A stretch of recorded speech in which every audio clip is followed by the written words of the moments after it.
Hello and welcome to another episode of Agency Leadership Live.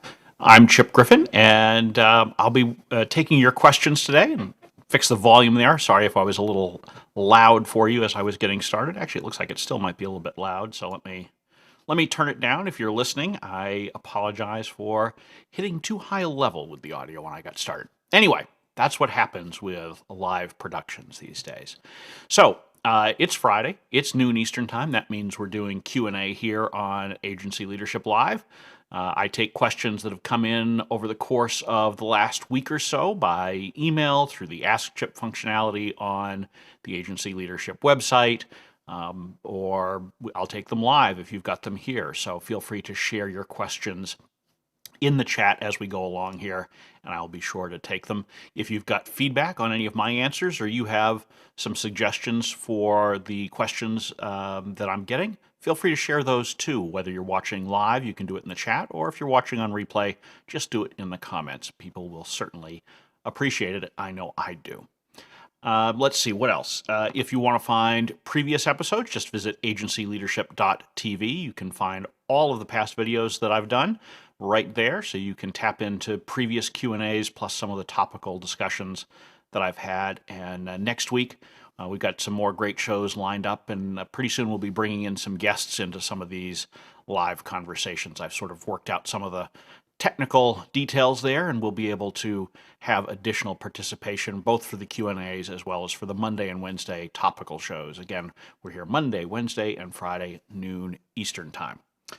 If you want additional resources, we've got plenty over at the Agency Leadership website, and if you go to agencyleadership.com/join, you can join the free Agency Leadership Council and have access to additional resources plus our Slack community, where there are no slackers. Okay. Bad joke, it's a Friday. What can I say? It's summertime. I'm looking forward to the weekend. My brain's already gone there. My birthday was yesterday, so I took part of the day off, or I took a couple hours off, realistically speaking. But anyway, enough blither blather, and let's start getting into the questions. So the first question that I have today, let's go ahead and bring that up on the screen. Do you have any tips for doing a virtual pitch instead of an in-person presentation? And this is, of course, a question that is on the minds of lots of agency leaders right now. I get it fairly frequently from folks. And of course, we're not meeting in person for the most part, even in areas where businesses are reopening and perhaps agencies or their clients are going back to the office.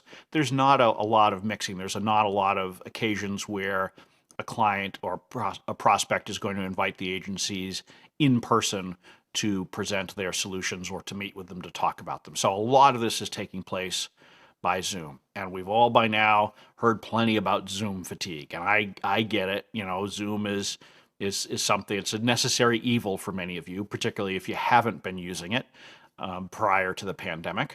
Some of us who work largely remotely and have for a long time, we've been using Zoom, so we knew what it was in March, but you may be just discovering it. And the recipient, your prospect on the other end, they're probably a little bit tired of Zoom too. And the reason why people are tired of Zoom, it's not really because of the tool itself. So I don't really like the term Zoom fatigue because it implies either Zoom or video conferencing are the problem. And in fact, it's really the substance of the meetings that becomes the issue. And so you need to think about the substance of what you're sharing when you're doing these virtual pitches instead of in person. Not that you don't think about the substance when you're there in person, but it's a lot easier in person to wing it. It's a lot easier in person to build some of those interpersonal connections that can overcome a lack of substance or quality in the content itself. When it's virtual, you don't really have that. Now, you do want to make sure that when you're doing a presentation online, you are following the basics. You're looking into the camera. You're well lit. Ideally, you've got a pretty good camera. Doesn't have to be the same one that I've got. I've got a DSLR or an interchangeable lens camera. You can use a webcam by all means, but just make sure that you are in a well-lit space so that you make a good presentation in your appearance, that it looks like you are taking this seriously. It looks like you've put thought into the video production that you're doing, because that is how they're looking at you. That is how your prospects are judging you first and foremost. It is the first impression that they have. When you pop up on their screen, they want to see what you look like. They want to see what your environment is like. So be thoughtful about it. Try not to have a pile of dirty laundry in the background. Try not to have a bright window that's washing out your appearance. So just the basics and those kinds of things can really help in making that first impression. But from there, where do you go? Because the virtual presentation, it's only marginally about you. At that point, you then need to think about what's the substance that you're presenting. And there's a couple of different ways that you can go here. If you're in a situation where they're expecting and allowing you to share your screen to do an actual PowerPoint type presentation, that's fine. But keep in mind that when it's right there on the screen in front of them, it's going to diminish your size, right? So I would be a fan personally of not using a deck because you can make that visual connection with your prospect much more easily. Whereas if you've been minimized down to a little speck on their laptop screen and your slides are all that's taking up their screen, you're not making that connection. And when an agency is hired by a client, so much of it is about that connection that you're making. So be sure that you're finding a way to present your substance in a way that you still have that interpersonal relationship. Now, there may be times where you need the deck. The deck is providing some additional information that is valuable to the presentation. So I would not use a deck to simply regurgitate the same points that you're making in your presentation, but if you have charts or graphs or examples, things that you want to share that can only be done visually, by all means, use the deck for that purpose. But now you get to you've gotten through your presentation portion of the virtual pitch, but now what about the Q&A? And Q&A can be really tricky in the virtual environment because they're just as small on the screen as you are. You maybe have 6 or 7 boxes on the screen, and so it can be hard to read some of the body language, the visual cues that we all pick up on when we're at an in-person meeting. And there's a couple of things that you pick up in person that you can't pick up as easily virtually. One of them is the dynamic amongst the group. So most of these pitches, we'll have multiple representatives of the prospect. Trying to think through how you read those indicators, who's deferring to whom. Those are the kinds of things that you can pick up pretty easily in the room. It's a little bit more challenging on Zoom. Not impossible, but you're going to have to be a little bit more alert to it in order to try to figure out what the group dynamic is. Because you want to be in a situation where you're able to most effectively communicate to whoever is going to have the greatest influence over the decision.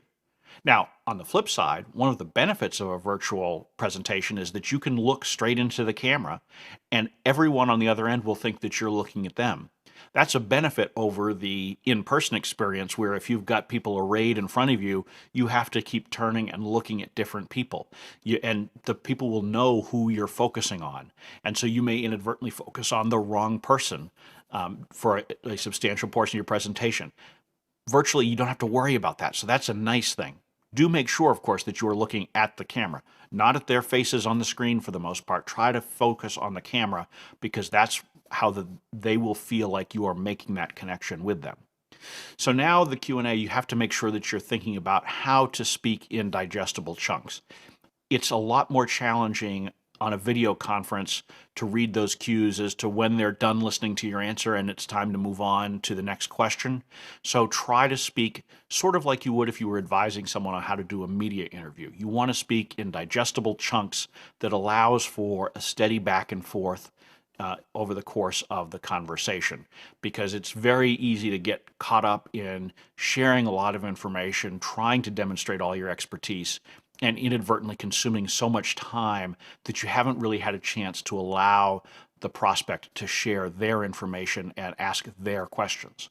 And remember, just because it's a virtual presentation doesn't mean that listening is any less important. I'm a big advocate when you are doing a presentation to a prospective client that you should do more listening than speaking. Because even once you've gotten to that pitch stage where you're sharing some ideas about how you might be able to help, you still are going to continue to pick up things that you can then key off of in your talk to make sure that you are speaking to the actual needs, the actual concerns that the prospect may have. So by all means, shut up and let them do some talking. Now, finally, the thing that you need to think about too on video conferences, particularly if this is a time limit presentation, as many of them will be, much more so again than in person, where my experience is that there tends to be more flexibility on time. If you're doing it virtually, folks do tend to stick to the schedules a little bit more. If you're in that situation and you've got someone who is presenting and sort of being difficult in their questions, there may be a time and place for you to filibuster a little bit and fill some of that time so that you can shut down some of that back and forth, which I think tends to be more noticeable in the virtual presentation than it does in person. And keep in mind that the same challenges that you have in reading cues from each other, so do the coworkers on the prospect side. They can't necessarily read the body language of a colleague who's basically thinking, okay, it's time for you to move on. And they may be more reluctant to step on them in the conversation and say, okay, Sally or John, it's time, that's enough on that point. Let's move to the next thing. And so you want to try to make sure that you're thinking about that and how do you steer the conversation in the direction that allows you to share your solution most effectively. So hopefully that gives you some good ideas as to how you can be more effective in your virtual pitch, your virtual presentation. And with that, I think we'll move on to question number 2. And let's go ahead and bring that up on the screen here. So this one is, how can I compete as a remote agency against more traditional competitors? And just as a reminder, these questions have all come in either through coaching conversations I've had or email. So if you have things you'd like me to cover next week or in a future show, just email me at chip@agencyleadership.com. Or as I said, you can share in the comments, the chat directly, and I will try to touch on it in the course of going through the mailbag today. So how can I compete as a remote agency against more traditional competitors? Great question. And the environment that we're in right now allows all remote agencies, to be more competitive, in part because their traditional counterparts have been forced into a remote environment. This is sort of a consolidated question. It was a longer one that wouldn't fit on the slide. But in particular, it was not just remote, but also an agency that was built largely with contract help instead of W-2 employees here in the United States.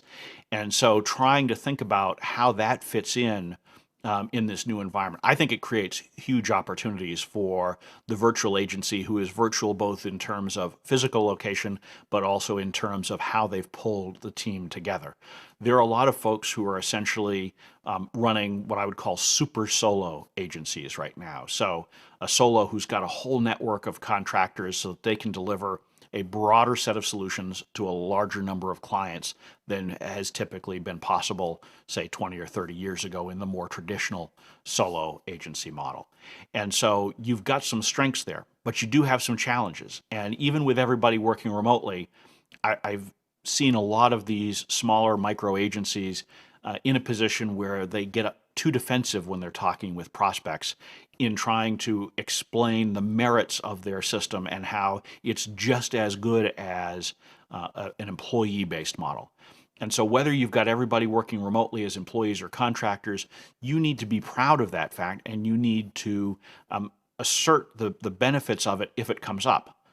But the if it comes up is a really important piece. There's not really a need in most cases for you to be running out there and waving the flag about how your team is structured. Talk about your team members and what your capabilities are and what you've done for other prospects. You don't need to say that Sally's a 1099 and not a W-2. Most prospects aren't going to know. They're not going to care. They're not even going to ask. If they do, by all means, say, we work with best of talent available, and a lot of that talent these days, they're freelancers, they're 1099s, maybe they're other solos. And so however you are working with your talent to bring the solutions to the client, you should emphasize the value of that as opposed to being defensive and saying, well, it's just as good as. No, it's not just as good as, because you believe strongly in your agency's value proposition. So it's better than, because you're accessing a higher level of talent for that client than you might be able to have internally, perhaps than your competitors have with their own W-2 employees, because you're getting true specialists, not the generalists that may have to populate your competitor's agency. And if they, one of the things that was particularly raised by this longer question that I got was, how do you handle it when they say, well, look, with employees you have consistency, what happens if you have a contractor quit? First of all, my experience is that most contractors stick around longer than W-2 employees on the whole. At least that's been my experience. Yours may vary, but certainly there tends to be a strong relationship between that contractor and the projects that they're working on for your agency. They do tend to be fairly sticky, but with contractors, it's relatively easy to go out and find additional talent. If an employee in an agency leaves, there's going to be much more ramp up time because you typically are bringing someone into your agency who's going to need some additional training, maybe needs some grooming. If you've got a network of contractors, you can bring in a higher level of talent that has more experience that can fill that hole much more quickly. So you actually have a real advantage over an employee-based agency. So really, I think the key here is that whenever you're looking at how you compete against other agencies and how you convince your prospects of your value, you need to be proud of whatever structure you have. You can make just as strong an argument if you have employees or you have contractors or you're in the office or you're remote or you're distributed around the world. You've built a team and a solution that you believe delivers the highest possible quality for your clients, and you need to back that up and stick with it. Don't be defensive. Don't try to explain things away, and instead sell the benefit of your own structure and approach. And that's how you'll succeed no matter what your business model may be. All right, so let's go ahead, and I think it's time for the next question here, so we kind of keep the pace moving. I've got great big name clients, but I'm not making any money. What should I do? You should make money. Okay, now that's overly simplistic. So this is not uncommon for agencies to be in a situation where they've got quite a lot of business. They've got great clients. They've got revenue coming in the door, but there's not real profit at the end. They're not able to pay themselves what they deserve. Maybe they've got cash flow issues. There can be all sorts of challenges that you have. And so as you think about those things as an agency, you need to try to figure out what's wrong. So if I've got some Fortune 100 clients and some large trade associations, some good nonprofits, I'm bringing in healthy revenue, I'm consistently generating new business, but I have no profits or not enough profits to pay myself what I think I need and deserve, then you need to look at what's the problem. And there are typically two problems that are likely to be at the root of this, and it's either one or both of them. The first is pricing. You may well be pricing incorrectly, and the second is processes. You may not be servicing the clients appropriately to generate the margins that you need. And so if you look at those two things, they're very much interrelated, right? Because the pricing is tied to the processes that you have in place, the amount of effort that you have to put in to deliver results for clients. And so there are a couple of things when you're looking at these two topics and you're trying to fix an agency that isn't right-sized on profitability, that's not in a good place. You want to start by looking at the individual projects, what you're doing, and what the individual project profit margins are. And this is something that in the Agency Leadership Council Resource Library, I've got some documents, some workbooks on doing project budget. So I'd encourage you to check those out because you really should have a project budget in place for every project that you do, for every client that you service, so that you understand what you're expecting to put in terms of time, effort, and resources, and then check against it on a monthly, quarterly basis to see how you did. If you're doing project-based work, at the end of the project, let's say you've built a website or you did a media launch or something like that, you want to take a look at the end and see how close you tracked to that budget so that you can figure out, are you budgeting appropriately? If you don't budget appropriately, you can't price appropriately. And I had a show not too long ago about pricing, so I'd encourage you to go over to agencyleadership.tv and grab that episode if you're looking for more details on how you price appropriately, how you make sure that you're pricing profitably.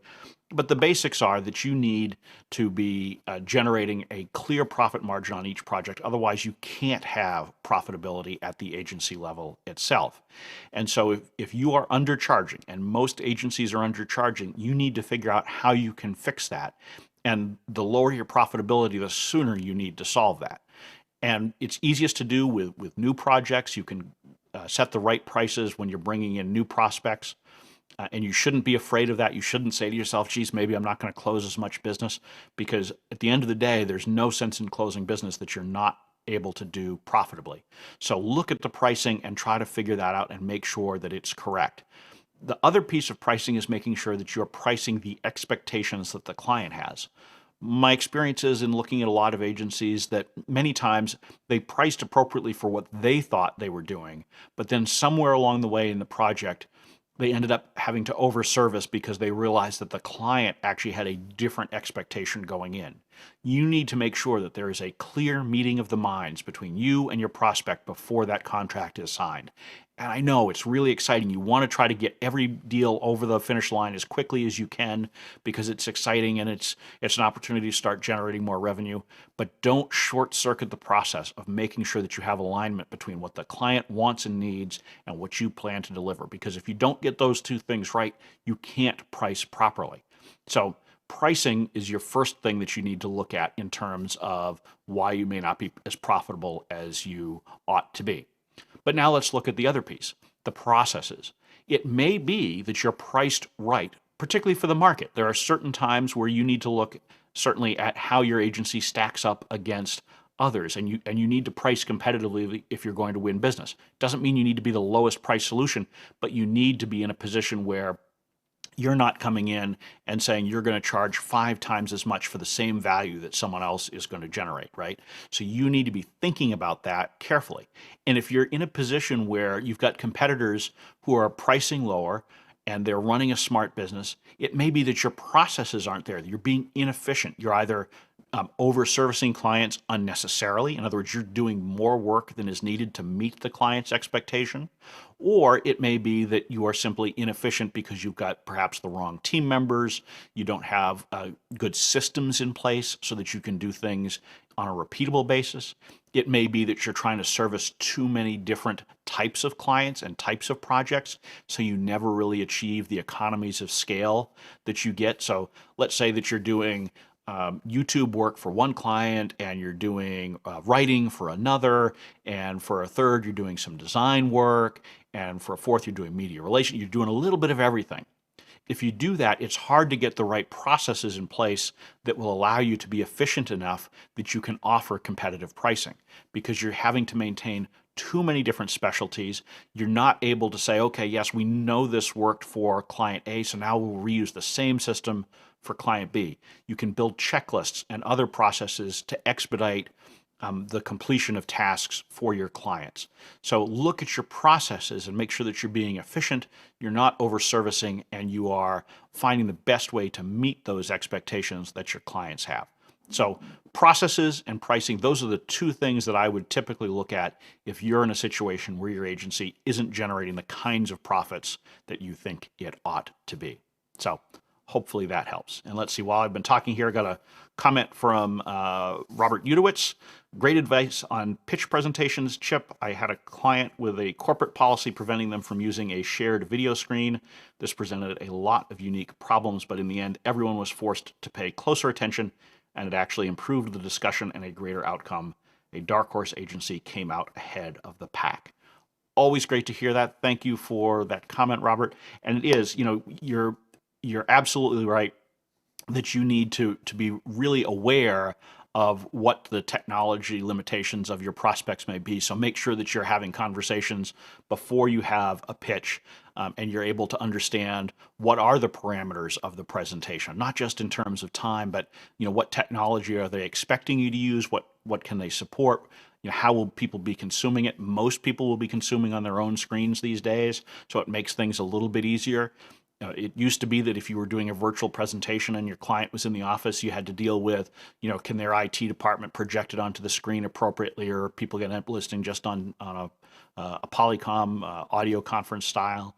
So you have a little bit less of that these days, where people are starting to getting used to using some of this technology. But as Robert points out, there are plenty of circumstances where corporate clients, particularly larger corporate clients, may have restrictions in place. Some of them may not be using Zoom, they may be using another tool. Make sure that you're testing those things out first so that you understand how to use them yourself before you get going. You don't want to be in a situation where they're using WebEx, you haven't installed the software, and so you're late to the presentation because you didn't have it there. So just as you do dry runs for in-person presentations, you should look at doing dry runs for your virtual presentations, particularly if you've got multiple team members in different locations, you're using some software that maybe you're not used to. Figure out all those dynamics ahead of time. Maybe have a chat window or something open so that you can communicate with your colleagues privately. By the way, don't use the Zoom functionality. You want to use something separate from that so that you're communicating with your team and you're not accidentally going to send a message to the whole group, which is very easy to do in Zoom if you don't use the pick list correctly. So think about all of those things as you're making your presentation and as you're pulling your whole team together. Do that kind of practice in advance to make sure you're getting it all right. All right, let's jump on to the next question here from the mailbag. And this one is, should I publish prices on my website?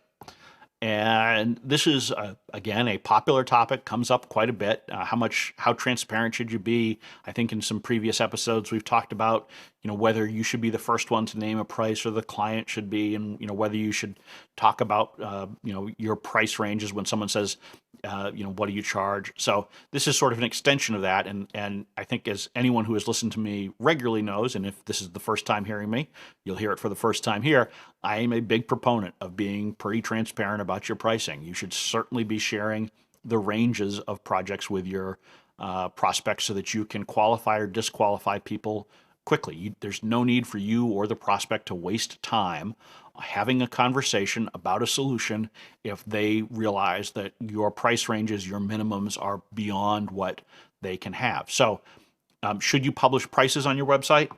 I'm an advocate of it. I think it's beneficial to do it. You don't necessarily need to do it in a completely productized kind of way, although that may be a good solution for some agencies. It depends on the kinds of work that you do. But I think it's valuable to at least be clear about what your minimums are. You should also be clear about the kinds of work that you do and don't do, who you do and don't do it for.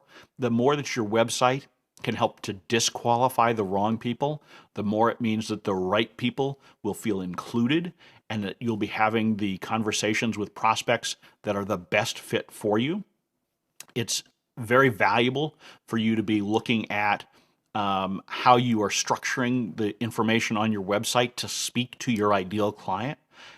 And I know many of you will look at your website and say, well, I don't want to scare anybody off. I want to make sure that people understand that we can meet their needs, and I'd rather have the conversation and figure out how we can help them. I get it. That's all well and good. But at the end of the day, your prospects want to know that you're an expert in something. And so your website needs to be clear about the services that you provide that you're really good at, that you can deliver value on. And if you're able to put out on your website something about your pricing, again, doesn't need to be fully productized, that this is $99 a month, this is, $4,900 a month or whatever. You don't need to be that specific, but you need to be clear. Typically you need to invest at least $5,000 a month to work with us. Or, we build websites and they start at $2,500 or $10,000 or $25,000 or whatever the number is. And actually, just as you've heard those different numbers, you're sitting there realizing, well, yeah, there are agencies that do all those different price points. And if you're a prospect coming to that site, what's the point of them talking to you if they've got a $2,500 budget and you don't do anything less than $25,000? Let your website exclude them right from the get-go, because it will improve their experience. They're not going to waste their time. They may grow big enough later that they can buy a $25,000 website. In that case, great. They'll reach out to you then, because you didn't waste their time with a pointless conversation today. So I am a fan of including pricing on your website. I do think it's valuable. It's not just about the pricing, though. You really want to make sure that your website is speaking to your ideal client, so that when someone's looking at the content, because keep in mind, so let's back up a second. When someone comes to your website, they're generally coming because they've been referred to you, they've heard about you, maybe they found you through search, but they've got some inkling that they might be interested. The website is there to confirm that you are indeed who you say you are, but it's also there to help them understand if what they're looking for falls within the parameters of what you're offering. And so if you can speak to them and help them understand that and be clear about what types of clients you work best for. I mean, my website makes clear that I work best with small agencies. It doesn't mean that I can't work. I mean, my work would be just as good for an agency with 100, 500, 200, whatever employees, but I specialize in agencies with 50 employees or less. And I make that clear on the website so that if you're coming there, you understand what the value proposition is. And I do share pricing for what I do. And obviously, I'm not an agency, but there are some similarities. And it does help because some people will come there and say, wow, that's more affordable than I thought. I should absolutely talk to them. And some people will look and say, well, that's outside my price range. It's not worth our time to be having a conversation. And so if you can do that, if you can help refine the prospects that you're talking to, you'll improve the experience, not just for yourself. You're not just saving your time, you're saving the time of your prospects. And ultimately, they will appreciate that. Let's see, while I've been talking here, I see Joseph Jaffe commented saying, hello, Chip, birthday boy. Yes, my birthday was yesterday, and I'm sorry I wasn't able to make your after show on Corona TV yesterday, Joseph. I would have looked forward to having you sing happy birthday to me, but, well, maybe it's better that I didn't have to listen to you sing. But anyway, I hope to be there to see your show today. Those of you who have not seen Joseph's show, he has a great show called Corona TV, interviews lots of folks, many of whom would be interesting to you as agency leaders. It is at 2 p.m. and streams on most of the platforms, LinkedIn, YouTube, Facebook, etc. So check out Joseph's show. And he also has an after show that runs on Zoom from 3 to 3:30. So Joseph, there you go. There's your pitch for your show. It's a great one. All right, let's go ahead, and I've got one more question from the mailbag. I'll answer that one, and then if anyone has any live questions that you'd like me to answer, feel free to share those in the chat while I'm doing this last one from the mailbag. And so let's go ahead and bring that up on screen. I have a new client that only wants to do short-term engagements. How can I position for an ongoing relationship? So we're in an environment where agencies are increasingly getting project-based work instead of retainer-based work. And this is a trend that started before the pandemic, but it's certainly been accelerated as all clients have become more risk-averse. And it doesn't matter whether clients are awash in business themselves or whether they're struggling. Everybody's taking a cautious outlook because nobody knows quite what's coming. And so the more flexibility that they can have as they're looking ahead to the next 6, 12, 18 months, they're happy to have that flexibility. So that means that as you're looking at the solutions that you're providing to clients, there's a better than even chance that it's either going to be project-based or at least short-term to give the clients flexibility. But you as an agency, unless you specialize in one-off projects and you just kind of work through on a volume basis, typically you're going to want to try to extend that relationship somehow. So the question that this listener asked was, how do I make myself sticky enough that the client wants to continue to work with me even after this short-term engagement that we're on is over?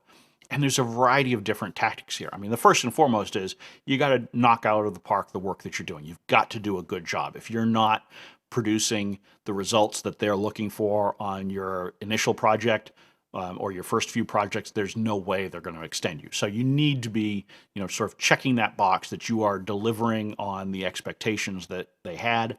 And going back to what we talked about earlier in this show, that means you need to have a clear meeting of the minds on those expectations going in. Most important with new clients, folks you haven't built a relationship with, for two reasons. One is because you both don't know each other, so there's more chances for misunderstanding. And the second is, if you blow it on that first one, you don't have goodwill that you've typically pre-built into the relationship that will allow you to overcome it. Whereas if you've got an existing client, you do a new project for them, maybe there wasn't quite that agreement on expectations at the beginning, you may be able to rely on their goodwill from all of the work that you've done previously to overcome that. If it's your first project, you don't have that. So you've got to have that expectation setting conversation from the get-go. So now you've knocked the work out of the park. You're doing a great job. You're, let's say, halfway through the engagement. And this is important to remember. The client is going to, at least in the back of their minds, have made up their mind, not at the end of your current engagement, whenever you finish the project or the short-term engagement. They're going to be making a decision about whether they want to work with you well before that. So by the halfway point, you really need to be showing them results of some sort. You need to be thinking through how you can position yourself for future work. And so you need to think through, what you've learned over the course of that engagement so far. How can you apply that to finding solutions that will help them achieve even more results? And you want to plant the seed for some of those. Some of them may require longer term planning. So you may even need to broach it in the middle of engagement one. You may need to talk about something that you see on the horizon that they should be thinking about in terms of pre-planning for. But the other thing that you can do as far as stickiness is to try to look ahead just beyond the end of the engagement. And this works best for engagements that are time limited. So not necessarily purely project, but where they're saying, okay, we'll try this for 3 months. Start looking ahead to the calendar. So if you've got an agreement that runs through September, October, look to November, December, January, and try to figure out what's on that near-term calendar that you can plug into, that you can help them with. If you're a digital agency, that might be some ad campaign that's targeted towards the holidays. If you are a PR firm, it might be an earned media opportunity around Thanksgiving. There's all sorts of things that you might want to think about looking at that are on that near-term horizon. And you want to look at that near-term horizon, not necessarily just next year you should be thinking about this, or big pie in the sky type things. If you think about those opportunities to move the ball forward and maintain the relationship for just another month or two, and you kind of keep looking to just kind of keep moving through the calendar with them, it allows them to continue their relationship with you. They're not necessarily looking at it in terms of, this is going to be a year-long commitment if we agree to this project. Let them continue to bite things off in manageable chunks, because it will make them more comfortable. There will still be an opportunity to turn it into an even longer term agreement at some point. But if you're doing things on a project basis or a short-term basis, you can find ways to continue to extend it, which may be even more beneficial to you as an agency. I'm convinced that the agencies that are able to execute on project-based work effectively and profitably can actually be in a stronger position than agencies that rely on retainers as their primary source of income. Because with retainers, you tend to overservice. I mean, looking at what I was talking about earlier with agencies that are not achieving profitability, a lot of them are ones that are focused on retainer-based work, because that's where you're most vulnerable to overservicing and lack of processes and poor pricing. If you're doing project-based work, you have the opportunity to correct all of those things as you go along, even with existing clients. But go talk to a client that's mispriced on a retainer. Very difficult to change that after the fact. So try to think in terms of these chunks that the client is seeing results on. Make sure that you're reporting on those results, by the way, and you need to be very clear with the client about how they're going to measure success. I love to ask clients before I start working with them, or just as I'm starting to work with them, how will you know in 6, 12, 18 months that this has been successful? And get them to talk in sort of a narrative form about what success looks like. Don't necessarily zero in on metrics. And look, I'm a data-driven guy. I came from a world in which I built a media monitoring service that was all data-driven. And so I do like metrics. I've worked for a media intelligence company where we came up with all sorts of measurement and analysis tools that were numerical and quantitative and drilled into specific data points. But you want your client to speak in as narrative a form as possible to paint the picture of what success looks like, because that's where you can then come out of that and say, well, so here are some metrics that will help drive that. And then you start reporting on those, and you start tailoring your reporting both in terms of the numbers as well as the description to meet whatever that expectation of success was that your client laid out from the beginning of the engagement. So take the opportunity to get your clients talking, to get your prospects talking, and just shut up and listen. The more you listen to your prospects, the more you listen to your clients, the more opportunities you will find to continue to provide them with solutions that they're happy to pay for, because they're happy for the results that they're getting. So hopefully that gives you some perspective on how to continue to make yourself sticky in the course of your relationship with your clients. And let's see, while we've been talking, got a comment here from Shell Holtz. Hello, Shell. Great to hear from you. He says, vMix in action. And yes, he's absolutely correct. This video setup here with the lower third that you see at the bottom of your screen is done through software called vMix on the PC. And it allows me to do things like what I'm about to do right now, which is say, if you want to find a recording of this episode or other previous episodes, agencyleadership.tv will take you right there. If you want some additional resources, agencyleadership.com/join, and you can join the Agency Leadership Council for access to resources, downloads, the Slack community for agency leaders, etc. Also, if you want to be notified every time one of these shows is out, it's Monday, Wednesday, and Friday, noon Eastern time. Fridays, remember, are Q&A. Monday and Wednesdays, we focus on a particular topic. But you can go to agencyleadership.tv, which will take you to the YouTube page, subscribe, and hit the notify bell, and you will be alerted every time I go live with one of these shows. So with that, I appreciate all of you taking the time to be here with me today. I look forward to some more great conversations with you next week. Thank you to everybody who participated in the chat live. If you've got feedback, feel free to share it in the comments or email me, chip@agencyleadership.com. And of course, that's how you can ask questions for me to answer in future shows too. So have a great weekend, everybody, and I'll see you back here next week.